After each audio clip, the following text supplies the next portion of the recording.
Dobrý den, mé jméno je Jan Wolf. Já jsem se narodil v Praze, jsem křtěný Vltavou, protože jsem se narodil v Podolí. Svým občanským zaměstnáním jsem strojař, ale popravdě jsem se tomu nikdy nevěnoval. Celý život jsem dělal obchod, pracoval jsem v jedné zahraniční velké společnosti a v obchodě člověk musí komunikovat s lidmi. Já velmi rád komunikuji, velmi rád se s někým bavím a to je i důvod, proč jsem vlastně vstoupil do politiky. Jedna z věcí, co mě vždy bavilo, byla kultura.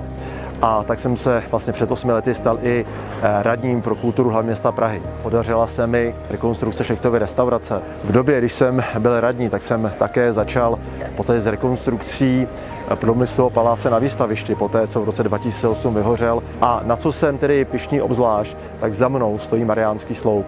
Ten zde stál od roku 1650 do roku 1918. Za doby vzniku Československé republiky byl bohužel tento sloup svržen.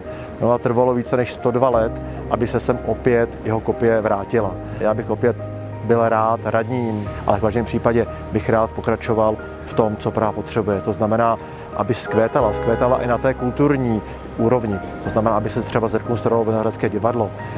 Víte, že se aktuálně uvažuje o stavbě nové Vltavské filharmonie. No a pak je otázka, proč kandiduji za Spolu. Já myslím, že je to celkem logické, protože jsou to 3 sobě velmi blízké strany a z mého pohledu konzervativní. A myslím si, že mají voličům co nabídnout.